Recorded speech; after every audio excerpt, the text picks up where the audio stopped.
Hey there, everybody. It's Dave here, and Darren is still not here. I don't know. I'm trying to search for him. Put out the Canadian Mounties. Where's Darren? He sent me the notes. He was talking to me this morning, and yet, no Darren. Oh, no. I've got the wrong screen set up for that. We'll see how it goes. I do want to welcome everybody that's here. Peter, the great and wonderful Norsefius, George, good to see you. Mafia is here. Definitely. He is a master chef. Raymond, good to see you. Yes. Fork and SKOL, nice to meet you, buddy. Glad you could join us. I see Chuck's here. Marshall's here. Absolutely happy to see you as well. Good to see you. Now, on today's show, we're going to be discussing three themes. Darren put them together. Vikings-Titans Recap. And the final 53. That's right, baby. In the first theme, that's what we're going over. So, going to sit back and relax, and we're going to talk some player positions. And if he doesn't show up, I get to pick. Ha, ha, ha, ha, ha, ha. So, second theme is going to be This Week in Vikings Land. We're going to be talking about news that happened during the week, i.e., like Harrison Phillips was traded. Was that a foretelling of future trades? Who knows? We know Sam Howell was traded this morning. Tyler and I went live for it, which is pretty cool. So, and then we're going to finish up with some research I did because I've been seeing a trend. And it's a trend on how coaches are viewing and treating the preseason. Whether it be from the McVay tree that likes to put everybody in bubble wrap and stick them on a shelf and not play anybody, or the opposite end where some coaches are playing more starters and deeper into the games than was usual. Is this a trend that will continue? We'll find out next on Two Old Bloggers. Let's rock!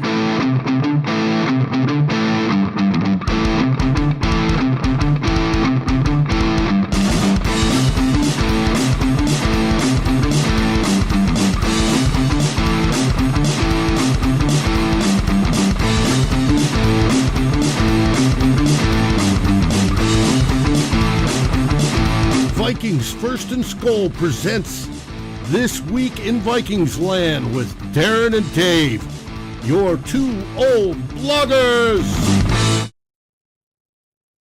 And here we are once again, and still no Darren. Somebody want to shoot up a flare over Nova Scotia to get Darren off the boat or off lobstering or whatever he's doing so he can join the show. And again, I want to welcome everybody that's here. Nick, good to see you.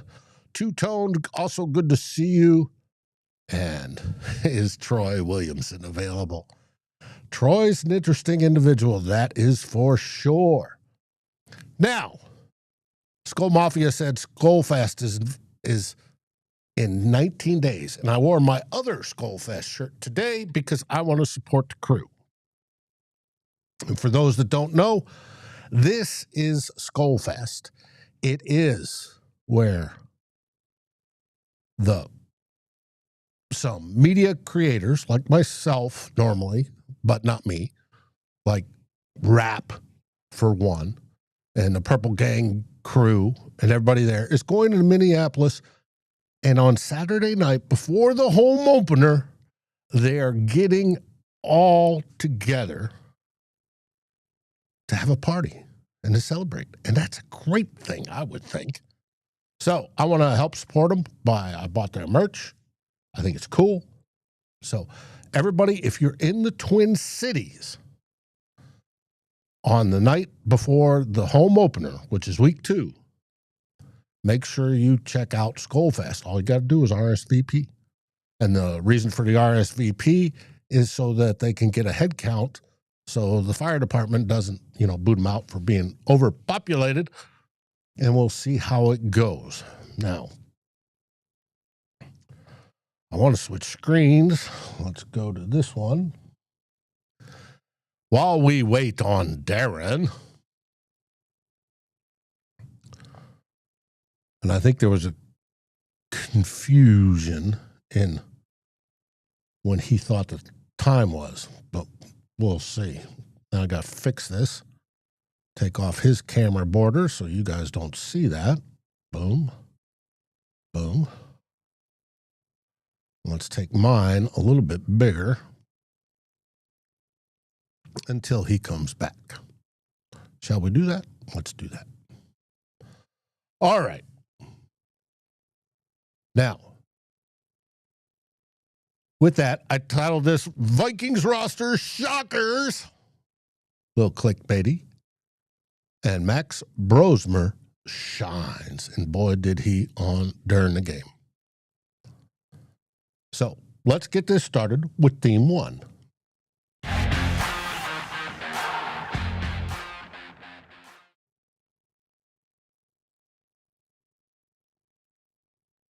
There we go. Now it plays. All right. Game reactions in the final 53. If you watched this morning, you know I'm going to be light on graphics today because we've been busy. And it takes me a while. Drink and talk about the Vikings and how everybody's doing. That's what we're going to be doing, two-toned. I've got mine right here. It's actually my favorite Irish.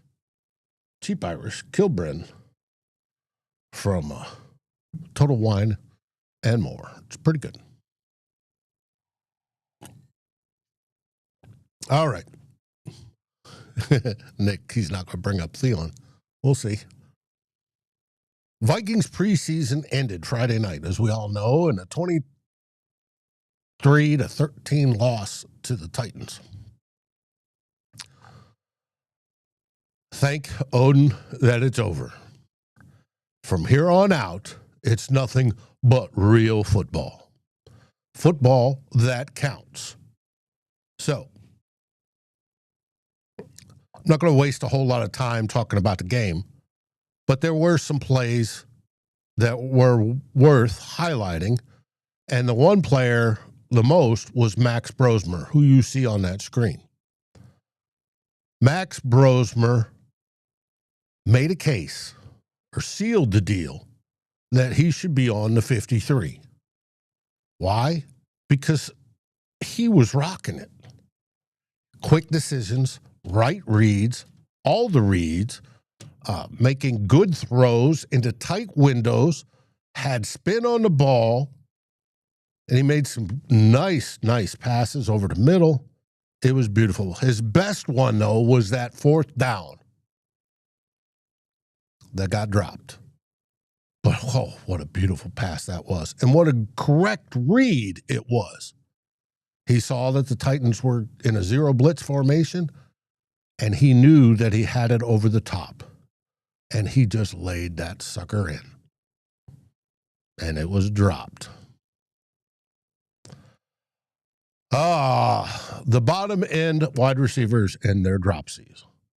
Something we'll have to address, I'm assuming, if we want to go that route. Now, all of you that are watching right now, if there is any trade news that pops up while we're doing the show, let me know. I'd appreciate it very much. Now, what was interesting is that Max Brosmer, when he started, was going against the Titans ones. Not the twos, not the threes, the Titans ones. Their starters. And he did extremely well. If it wasn't for Dante Fleming dropping that thing of beauty, he would have had over 200 yards. And if it was Jordan Addison or Justin Jefferson at the end of that pass, it would have been a walk-in touchdown. It was that pretty. And he would have had more than 100.1 QBR on that one. It was just something that I thought cemented it. There's no doubt he's making the team. And as we learned today, he has. Now, Brosmer, throughout the preseason, has shown very good pocket awareness and poise. He's shown a good arm strength. And he hasn't held on to the ball too long. Things that you would expect from a rookie, especially one that just played 1 year in Minnesota. The kid has got it. And that's something. And I think Kevin O'Connell also likes what he sees with him very much, because I think he's very much almost a Kevin O'Connell clone. He's got it upstairs. Now, whether he turns into anything more than a backup quarterback in this league, I have no idea. I think it'd be a very good backup quarterback, especially for the Minnesota Vikings coming down, next year, year after, and stuff like that. And maybe a trade piece a little bit later, because J.J. McCarthy's won us, a couple Super Bowls, and we're rolling with him. But we'll see.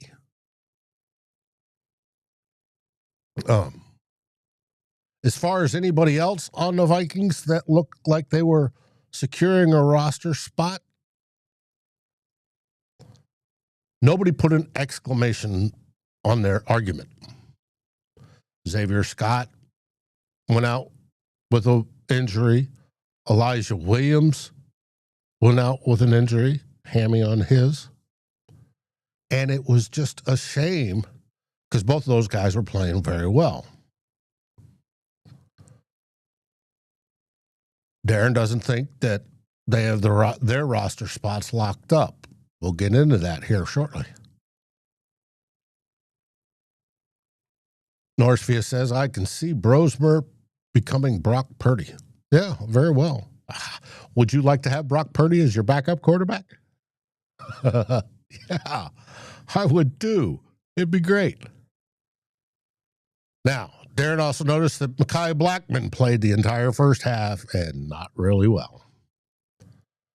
Tyler and I have discussed how there seems to be something wrong with Mekhi Blackmon from his rookie year, and we think it's mental. His knee's fully healed, but he doesn't trust it mentally. And that can cause a problem.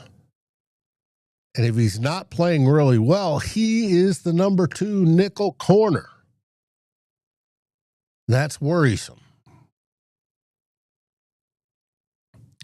Quarterbacks, Darren thinks we are going to keep 3.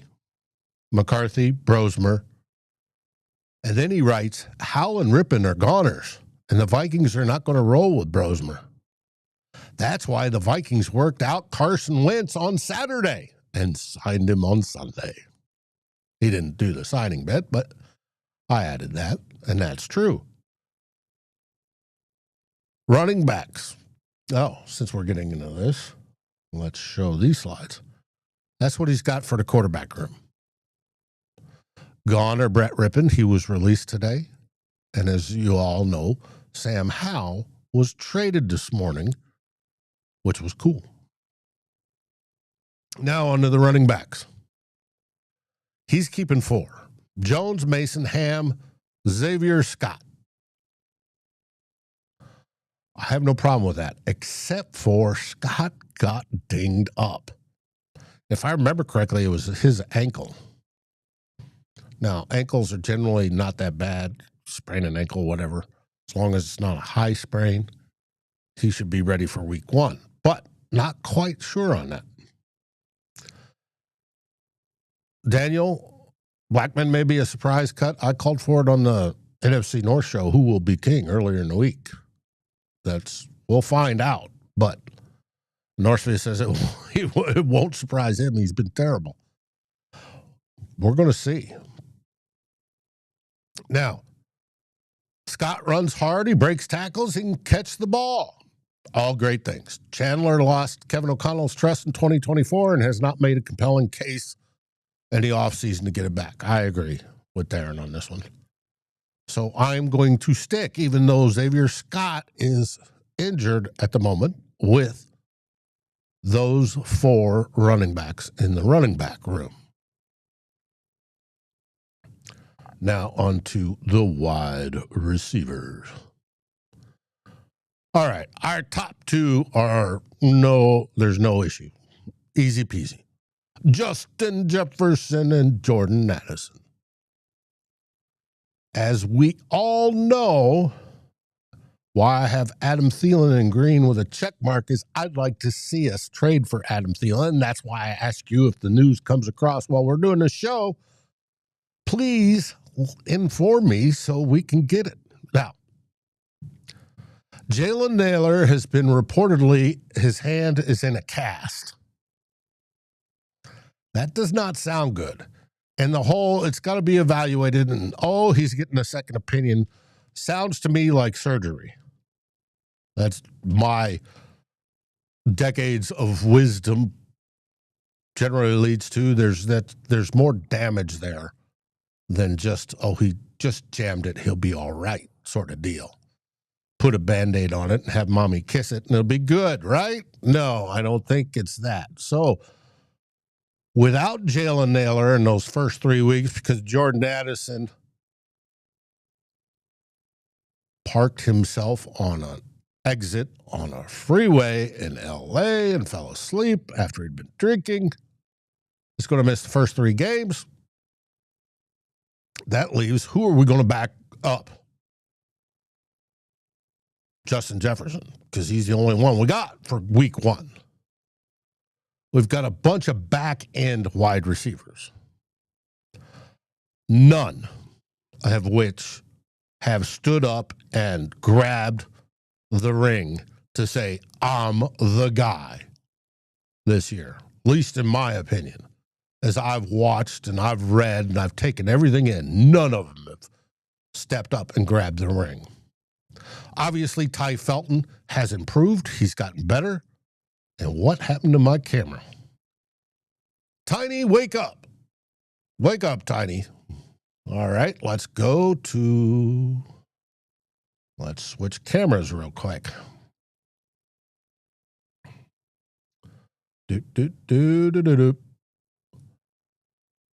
All right, where's the camera? Here's the camera. No, why isn't that's the Ozbot? All right, let's go FaceTime. That one isn't working. Huh. All right, can you guys still hear me while I screw with this real quick? If you can still hear me, I appreciate it. All right, I'm going to bring up Ozbot app. Let's see if I can get it back on.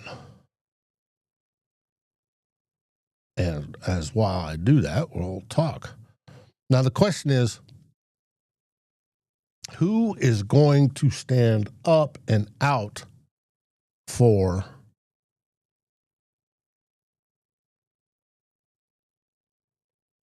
here we go. There we go. Thank you. Who's going to stand up in the first 3 weeks? Is it? Yeah, I killed the camera, Dennis. Didn't mean to. Shit happens sometimes. The gremlins in the system.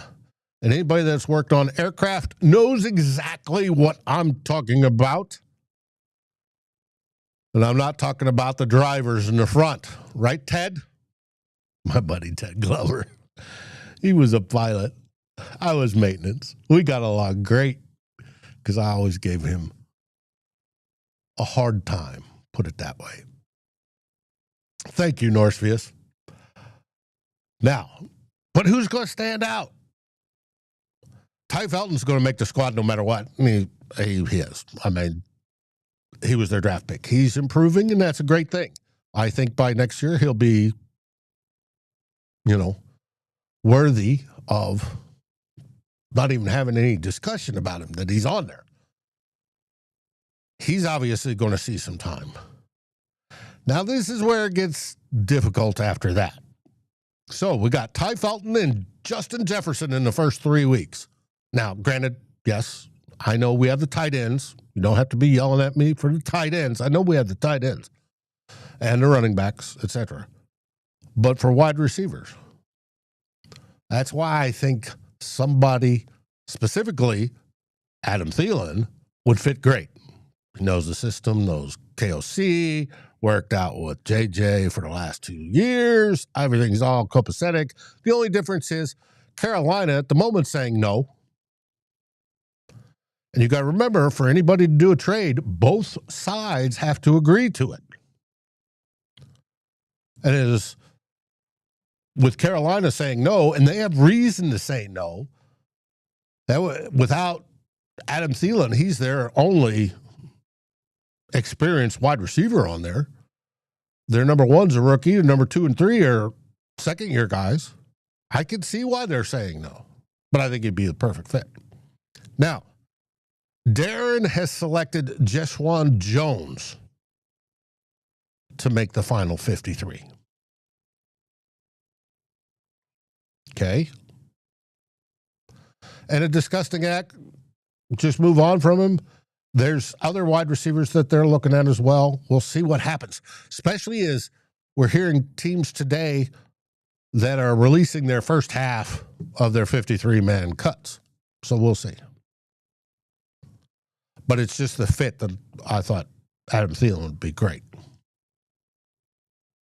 And the whole storyline, bring him home, the whole works.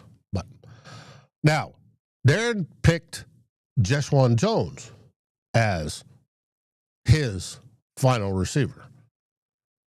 I was more leaning towards Lucky Jackson, but I'll default to Darren on this one. Miles Price is another one that might sneak on the roster. Why? Because of his return skills. As long as he doesn't bobble a fair catch. You know KOC's heart on Friday went into his, into his stomach when he saw that. Like we all did. It's like, come on, dude. Catch the ball. You can run with it. You've proven it. 2 games in a row, you've done extremely well on returns. Catch the ball. And by your position description of receiver, it's in the job title. Catch the football. We'll see. We'll see. Now, and we'll find out if Kwesi Adofo-Mensah trades for a wide receiver, which wide receiver it is, whether we pick one up off somebody's trash heap or what it is. So, hey, then as long as we can get through the first 3 games, 2 of them I'm really not worried about. It's the 3rd one I am. Now, we're going to continue with the offense real quick. Tight ends, like I said. Darren has TJ Hawkinson and Josh Oliver. That's a no-brainer. He has Nick Van Nett being the wide receiver 3. And I do believe Tyler had Nick Van Nett being the wide receiver 3 as well. And that's because he's an experienced tight end in this league. Makes sense. But from everything I'm reading, Ben Yurosek has been standing out in practices throughout the spring and throughout the fall. Should he not get the opportunity? Now, he's a rookie. What does Dave say about tight ends? You draft them, or in this case, UDFA, for their next team. Because it's a position that takes that long to develop into and to be really good unless you're a unicorn. And there's very, very, very few of those when it comes to tight end. So,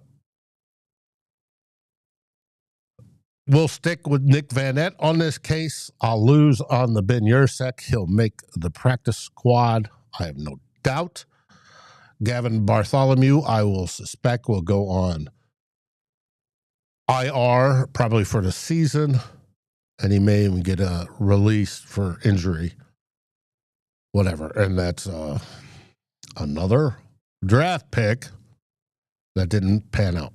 I love what Kwesi Adofo-Mensah does, but why is he so good at selecting UDFAs, making trades, doing everything to build chemistry and environment and the whole works as a GM?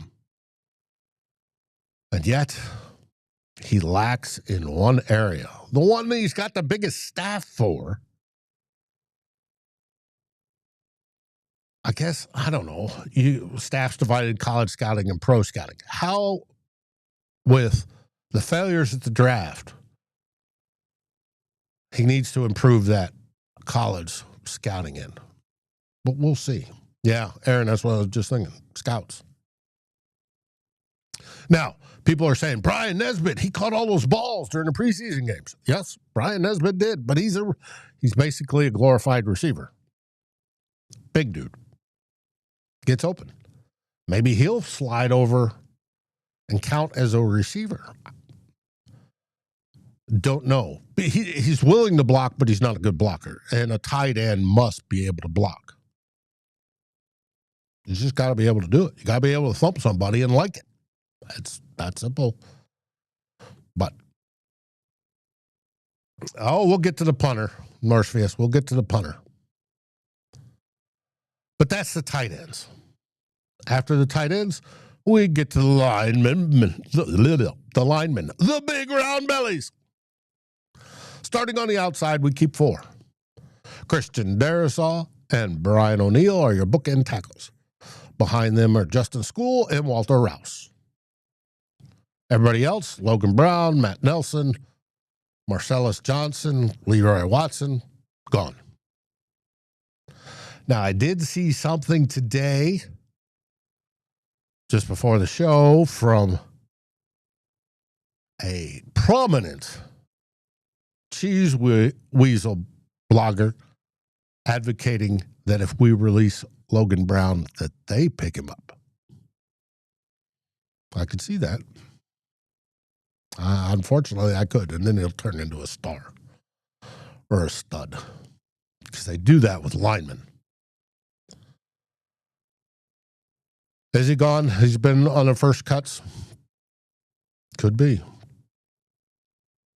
Now, from there, we go to the interior O-line. Here we're keeping 5.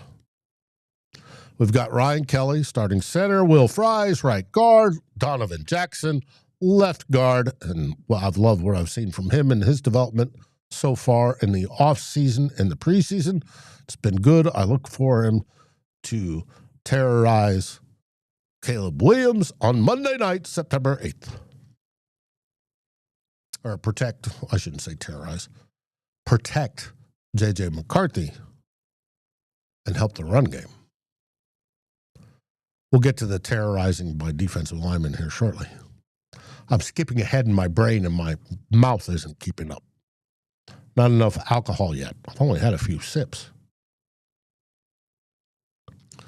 But speaking of defense, our interior defensive tackles. Our defensive tackles don't have to be interior or exterior. We only have basically 3 spots. Jonathan Allen and Javon Hargrave are obviously your 2 starters. We traded away Harrison Phillips at nose. We have Jalen Redmond. We have Tyrion Ingram-Dawkins, the draftee, who's doing well. And we have Levi Drake Rodriguez, who's doing well. Also, Elijah Williams, the tryout player, who unfortunately on Friday night pulled his right hammy. I think Elijah Williams should make the squad. Hey, they're underwhelming Vikes. Without a doubt, I think he should make the squad. Will he, though, or will they try to stick him on IR? And then Taki Taimani gets up there. So I'm going to say Elijah Williams starts the season on IR, the 4-game designatory, and I'm going to take Taki Taimani as my 6th defensive lineman and let him work out from there.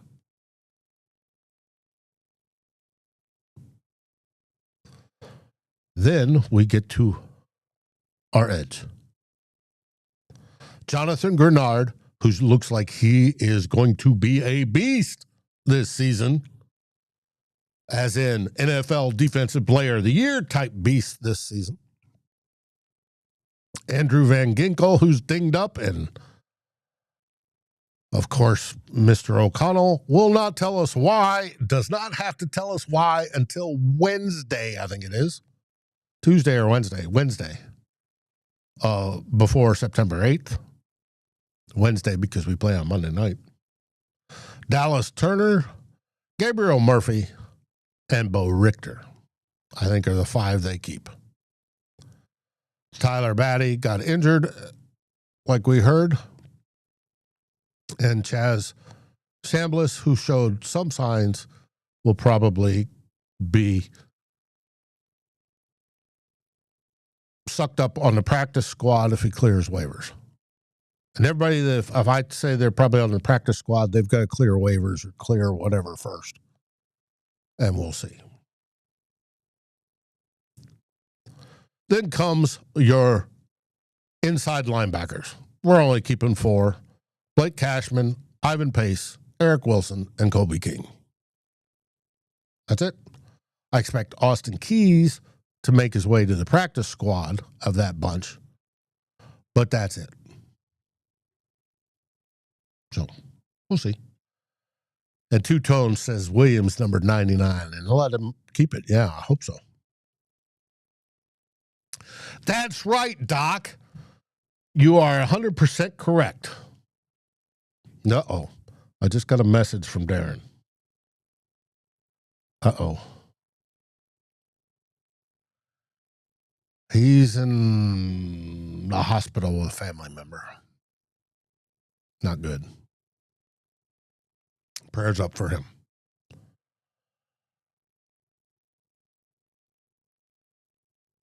That's a shame.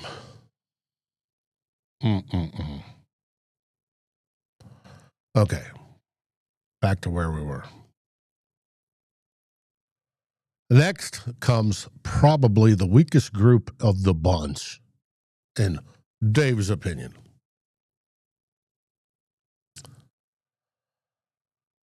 Our cornerback room.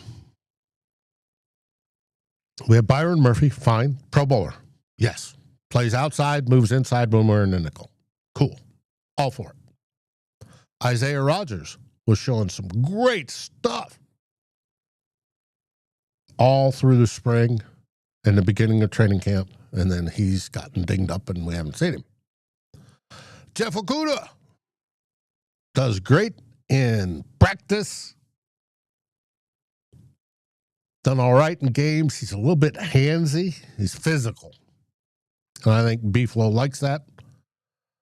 As long as he doesn't get us too many penalties, I hope.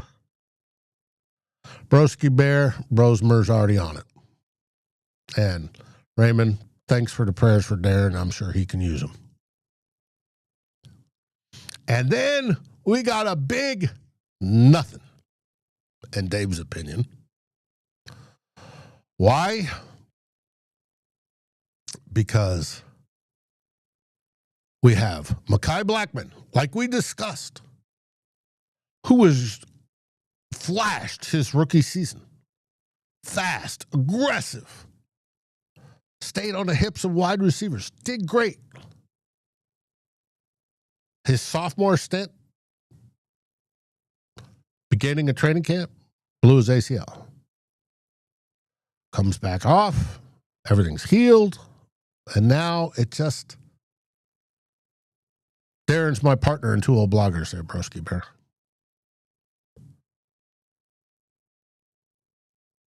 He just doesn't seem mentally there. So if we get rid of Mekhi Blackmon, now can he recover? Can that mental portion come back? Yes, it can. It's going to take him smacking somebody and going, "Oh, I am good." Or him getting smacked and pissed off and coming back at somebody. But let's see. Then Dwight McGlothern, Nudie. Dude, I've liked you. You're a ball hawk. You've got some picks. but you've also made some just boneheaded plays and not been that good. And when I'm hearing word the coaches are questioning you, that's not good. It's not. And then Zamiah Vaughn, tall. Same with McGlothern. I think these guys were, are the typical prototypes that Brian Flores likes. But Zavier Vaughn either had on the wrong cleats or he tripped over his own feet and just got smoked on Friday for that 65-yard touchdown. You can't do that at this level. If either one of those three guys are in, we know opposing quarterbacks are going to target them. I would if I was the opposing offensive coordinator. As soon as I saw any one of those three, it's like, we're throwing there. Make them stop it. So that's why I have the 3 green question marks. I hope we can find some people either via trade or via release that can step into some of these positions. But we'll see.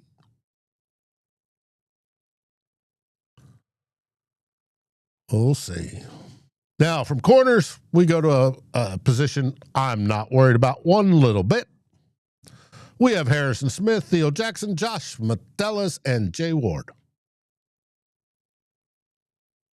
Rock solid. I'm cool with all 4 of them.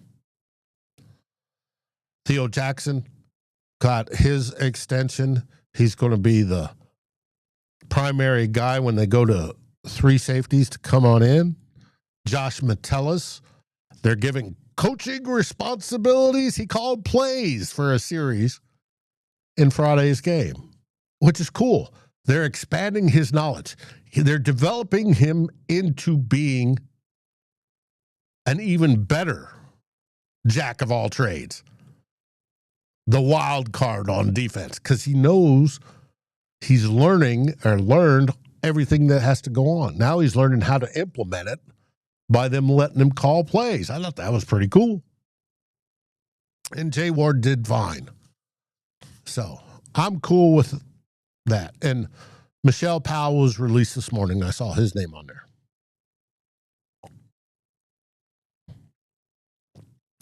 Now we'll get to Northview's favorite. And that is the special teamers.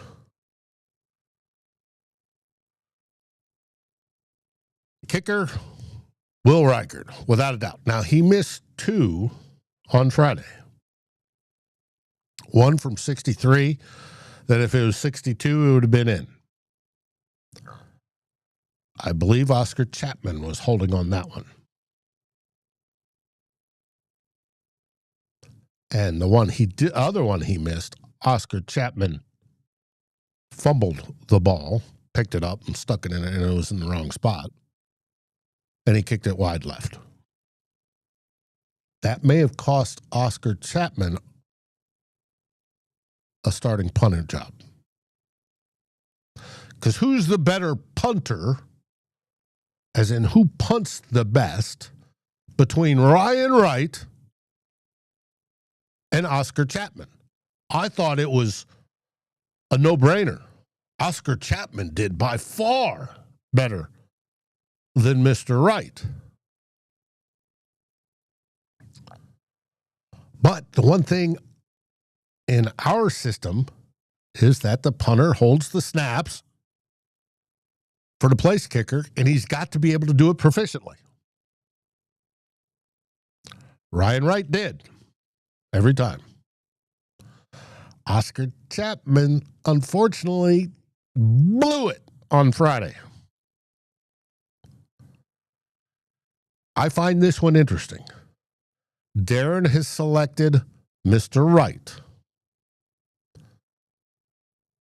Tyler selected Oscar Chapman, and this is one of the things that we're going to differ on. I selected Mr. Wright because I feel field goals are more important than the 5 or 10 yards on a punt. However, flipping field position is important.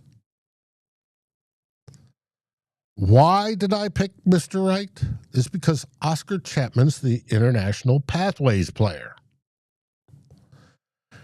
He can go on our practice squad if nobody scoops him up, which may happen, but hopefully not.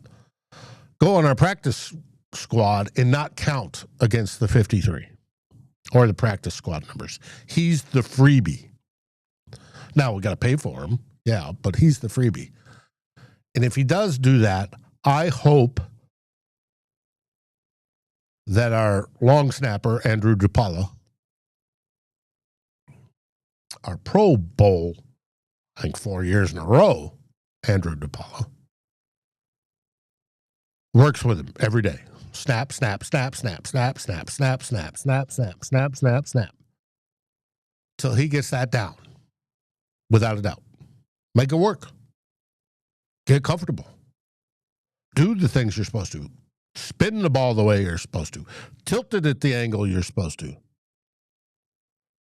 And then get him involved in some of the practices with him doing it. And once he becomes proficient,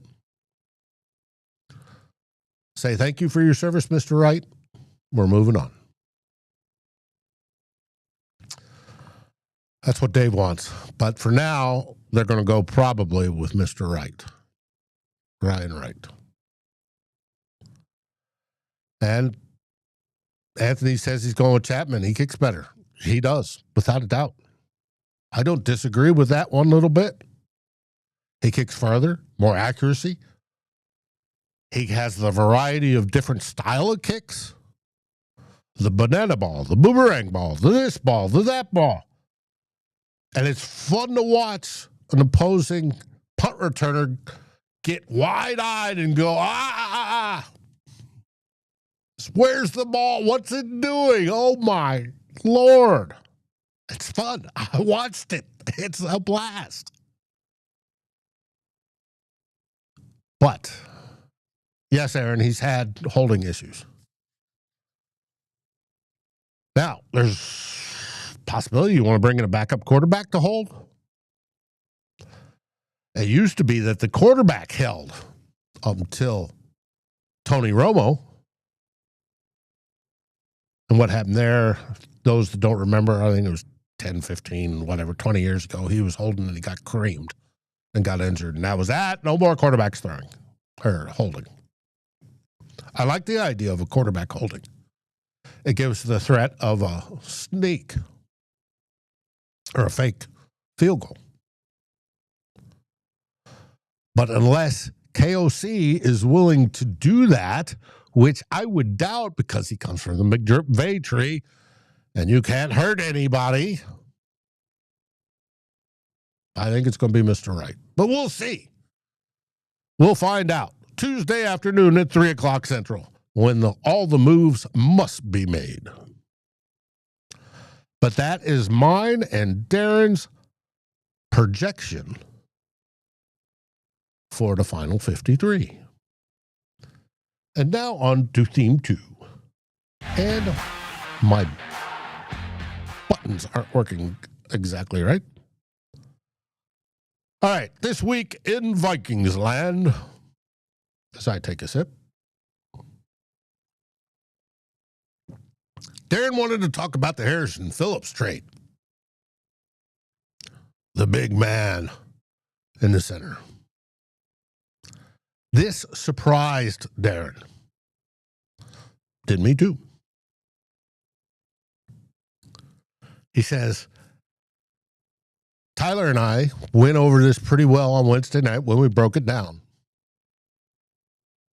Last September, they signed Phillips and gave him a 2-year extension. He was a starter, team leader, a captain, and played 675 snaps last year. The most any defensive lineman you had last year. So, with that, it's less than a year later, and you trade him for what seemed like 75 cents on the dollar. What changed in 11 months? Is it that these times that he reminds himself that Brian Flores is his defensive coordinator? And if he's comfortable with the move, that says a lot. And I agree with Darren on that one. It saves the Vikings some salary cap space, especially in 2026. When we're way over the cap, they'll knock it down a few dollars, which is good. Thank you, Underwhelming Vikes. Appreciate the tip.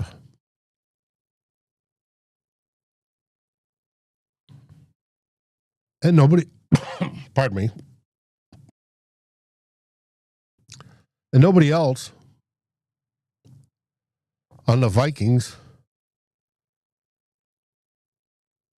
is currently has a defensive line that's proven they can get the job done in the NFL level like Phillips has, and the Vikings just got rid of him, is what Darren's thinking. And I'm disagreeing. This trade probably means more about Jalen Redmond. Yes, Darren.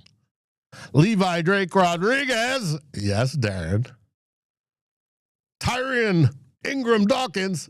Yes, Darren. And Elijah Williams. Yes, Darren. And possibly even Taki Taimani. Yes, Darren. It's what it means. That's one thing of what it means. Plus, Dave thinking that Harrison Phillips also saw that he was about to get lower snaps just because of the way B-Flow works the defense and who they brought in Hargrave, etc., and how the rotation works, that he wanted a bigger and better chance to play. So off, and he requested the trade. So off to the Jets he goes. We'll see. And with it, also, he's 29, I believe. So he's not a spring chicken. So we're good there. And all those young guys are obviously cheaper than he is. So I thought it was a good move. And of course, it brought up, hey, they're freeing up space to go get Adam Thielen. Wasn't enough. So, after that, Darren thinks B-Flow isn't interested in one-dimensional D lineman. He was great against the run, or very good against the run. He was not good at pass rush. So, there he goes. That's why we didn't try to re-sign Jonathan Bullard or Jerry Tiller either. Good. As Underwhelming Vike says, we wish him well. And I do wish him well. He was a good guy. A great guy. Person-wise. And his charitable work is awesome, and he's going to continue to do it in Minnesota. It's just that, hey, sometimes things end. Could be. Speaking of trades, this morning, watch Tyler Fornes on the Real Forno Show as we broke down the Sam Howell trade. Because he was traded, which is great, to the Philadelphia Eagles for a 6th and a 7th and a swap of something or other, and we made out pretty well on that one. Cool. Eagles see something in him. I thought he just wasn't the right fit for the Minnesota Vikings, and rather than cut him, Quasi got something for him. Cool. Call Carolina. Well, like I said, it takes 2 to tango. If Carolina still says no, it's no. Steven says he'd be happy with Osborne. Ozzy. We'll see if it happens. Now,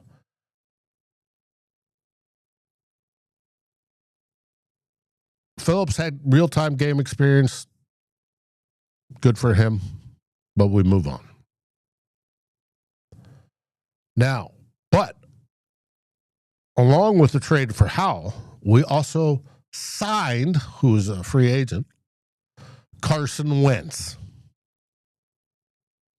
Carson Wentz is 32 years old. I think I looked it up and it said. Let me make sure real quick. He is 32 years old. He'll be 33 at the very end of December. Ooh, he shares December 30th. He's one of those guys that, hey, we get you a Christmas gift, but it also doubles as your birthday gift sort of guy. Feel for him. But we know Carson Wentz. He took the Eagles to the Super Bowl, got injured. And he's been up and down ever since. He's about a 500 quarterback, 2 games over. Good for him. He's sort of like Kirk Cousins. Can you trust him to come in and win half his games? Yeah, I would expect so. Heck, and when he gets hot, he can win a lot of them. But we'll see. But we also have Brosmer, which we all fell in love with. So, whether, like I said this morning, whether Wentz is number 2 or number 3, I don't care. Because we all hope J.J. McCarthy stays healthy. He'll be the QB2. But if he's QB2 and he doesn't play well, they'll stick in Brosmer if, Odin forbid, something happens to J.J. McCarthy. Which, please, not this year. Please. But that is this week in Vikings land. And there will be more to come next week because obviously we're going through all this stuff and it's going to get wild. Now for theme 3.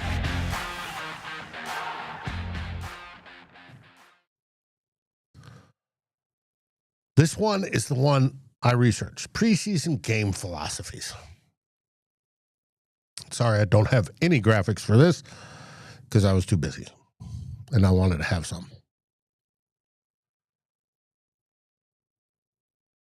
Let me find my place in my notes. Here we go.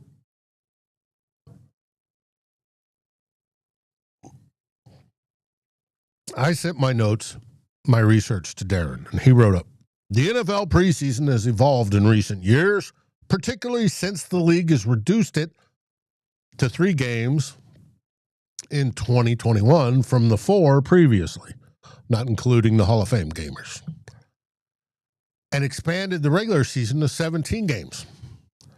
Traditionally, the preseason philosophy centered around a progressive ramp-up. Starters might play a series or 2 in game 1, possibly a quarter, and then in game 2, they would play a half, either just shy or just a little bit more, and roll into the third quarter. Game 3 was the dress rehearsal, where all your starters were out there. They're going at it for almost 3 quarters, full 3 quarters. And then game 4, when it existed, was your scrubs. That was your evaluation. That was the traditional way.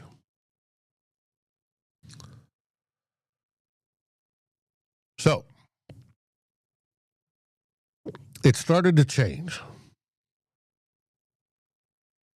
People, and it started with McVay made it extremely popular, but he wasn't the only one. They started to hold back starters, especially when they switched to this 3-game preseason.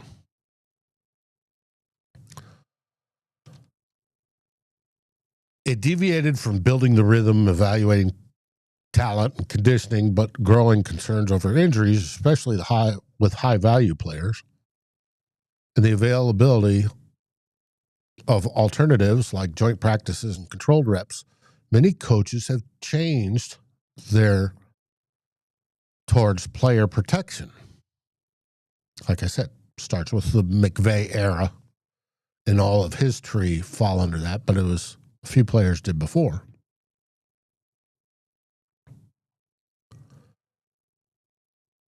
Anthony, I think the 18-game season is going to be sooner or later, and we'll go to 2 preseason games and more joint practices. I think that's the only way they're going to get the starters to spawn up. Now, with roughly an 11-day break, not quite 2 weeks, between the final preseason games, which ended yesterday, I believe. I don't think there's any today. And the start of the season, which will be on a Thursday. Now, we play on the September 8th on the Monday.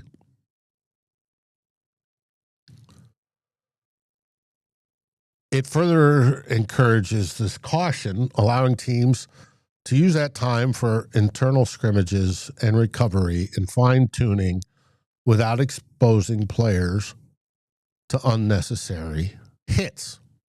And that's one thing why the argument of a joint practice is a controlled environment where you can plan, you can put in more detailed stuff, you can interact with the other team and say, I want to do this, you want to do this, I want to do this, etc.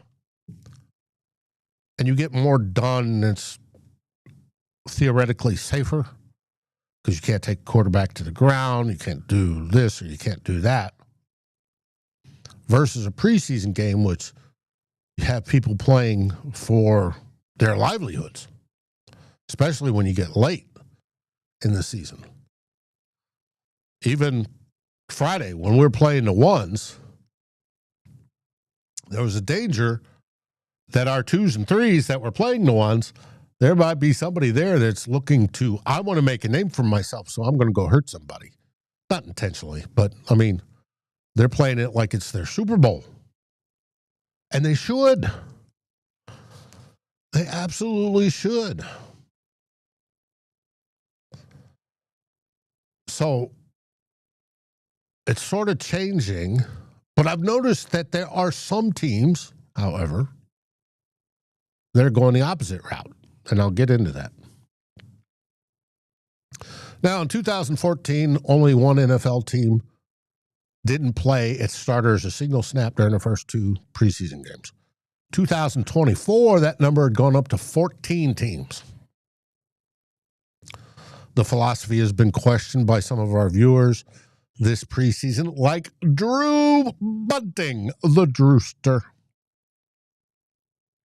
I can't wait to have him join us, and he will be on the preseason games on Two Old Bloggers. He'll have his own segment. The big question is, now Drew wanted to see J.J. McCarthy with more reps. I understand, Drew. I really do understand. But in a preseason game, they tend to be more generic, and you don't know what you're seeing. You can't control it, and it's higher chance of injury possibility. But like I said, there's a divide, and I'll get into that here shortly. The big question is, does this philosophy of let's wrap them in bubble wrap and keep them aside and not play them, does it work consistently? Does it cause a problem where weeks 1, 2, 3 look like absolute doggy doo-doo because of the guys aren't ready? Now they're spinning up in week 1, week 2, week 3. Take a coach that played his starters more and more each game, including this week's game, playing them almost a full game, which I think there was a couple coaches in my notes that did that. Will they be ready for week 1? Does that give them an advantage if they're going up against a team that put their players in bubble wrap? I would think so. I would think so very much. So it's one of those things. Now, he said, Dave, your research shows that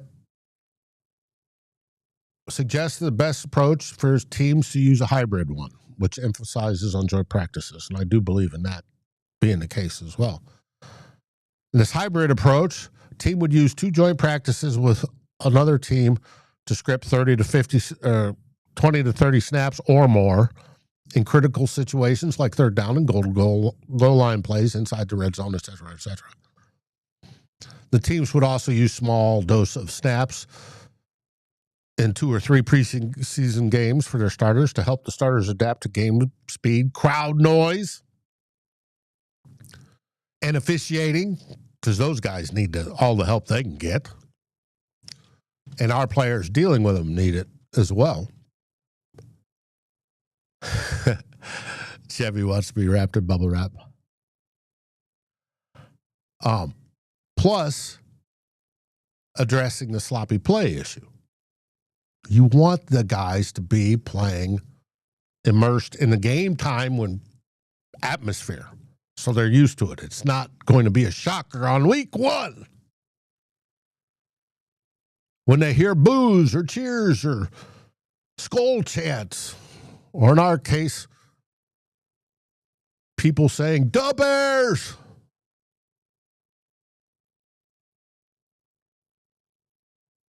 We'll see. Yes, we're having Drew on.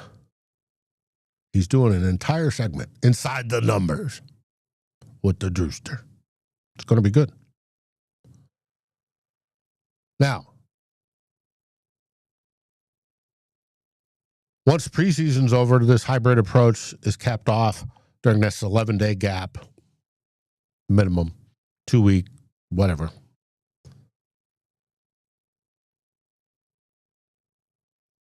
Where the starters go to planning the game.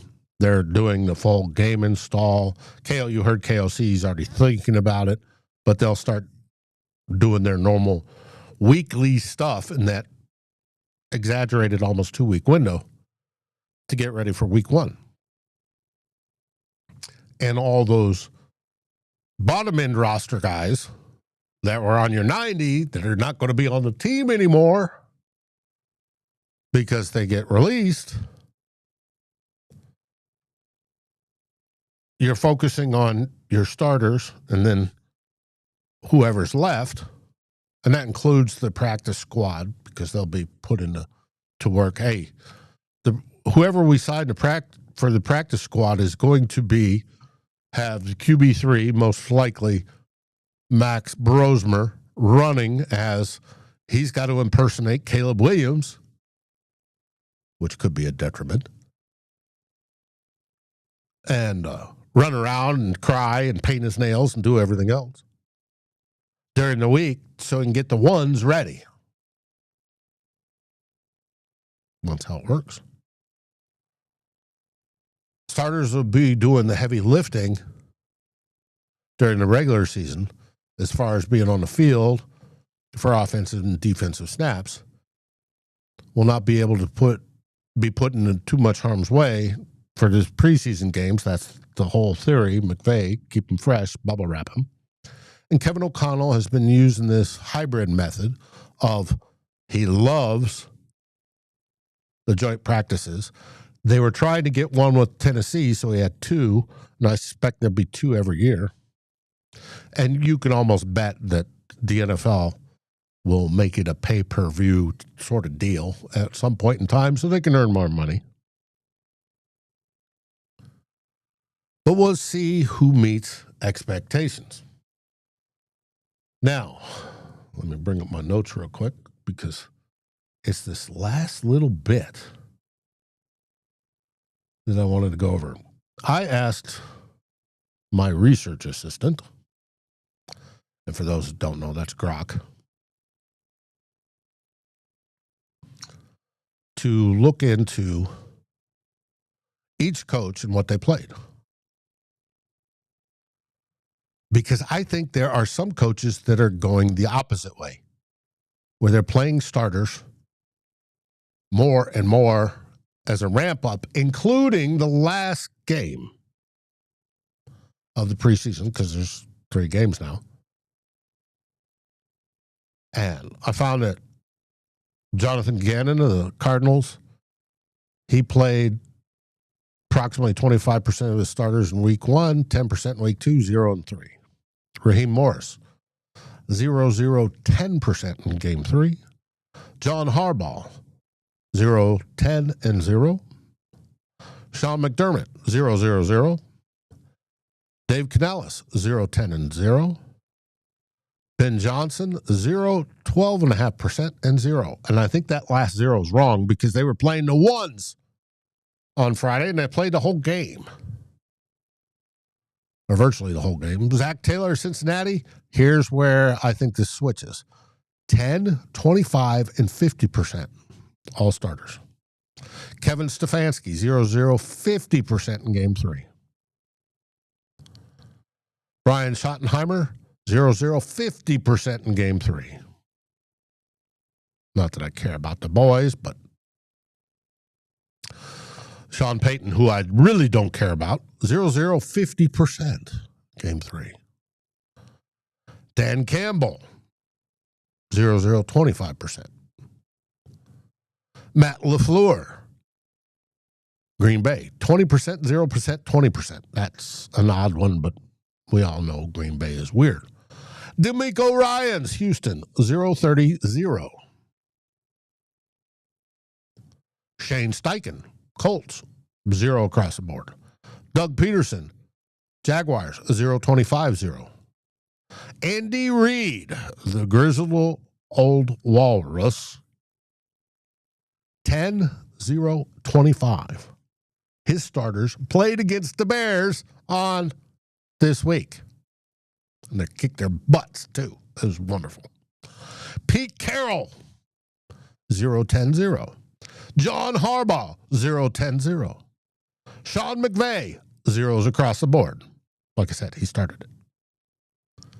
Mike McDaniels, another McVay disciple-ish, 0s across the board. Kevin O'Connell, 0s across the board. J-Rod Mayo, 0s across the board. Dennis Allen, New Orleans, 0, 0, 30. Part of that, I think, is trying to figure out who they're going to have start in their ethical tank. Brian Daboll, New York Giants, 0, 10, 0. Robert Saleh, 10, 20, 0. Nick Sirianni, 0, 0, 0. Mike Tomlin, 0, 50% and 0. Kyle Shanahan, San Francisco, 0, 10%, 0. Mike McDonald, Seattle, 0, 0, 0. Todd Bowles, Tampa Bay, 0, 0, 0. Brian Callahan, 0, 0, or 30, 0, 0. And then Dan Quinn, Washington, 0, 20, and 50%. Now, I'm curious, with all those knowing those, and how Gronk busted out the percentages was how much time a starter looking at depth charts was on the field and how many percentage towards that. So there's no 100% where they had everybody from offense and defense on the field. But it's interesting to see that there's some that are turning it into a ramp-up period while others are still doing the protection thing and wanting more joint practices. Now, I'm curious. I want to track this at the beginning of the season to see how those teams that did the ramp-up do versus the teams that did the bubble wrap. I just found it was interesting. Just me. I get that way sometimes.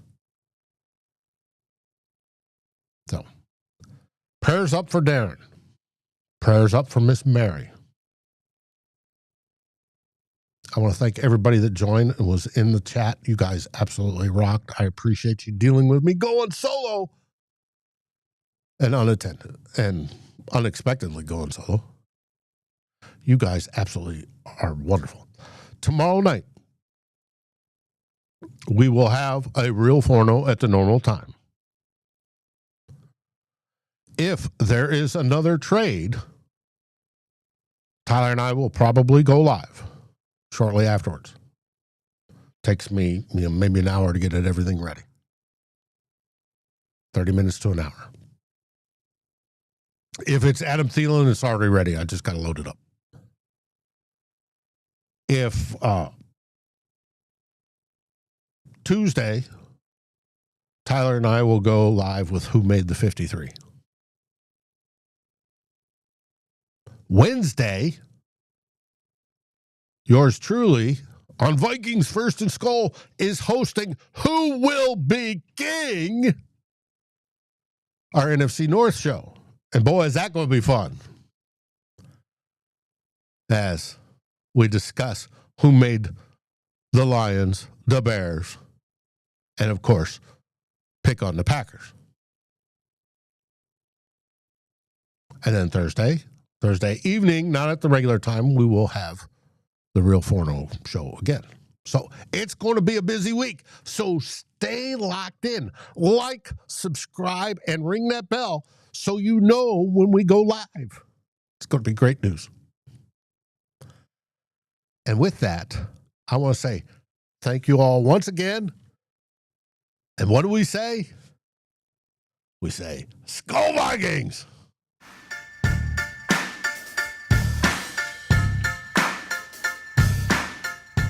Like, subscribe, and ring the bell. And rate us on your favorite podcast aggregator. Darren and Dave, thank you for watching this episode of Two Old Bloggers. We look forward to seeing you on every show on the new Vikings First and SKOL. You can find our podcasts as part of the Fans First Sports Network. Sports takes for the fan, from the fan. SKOL, everybody!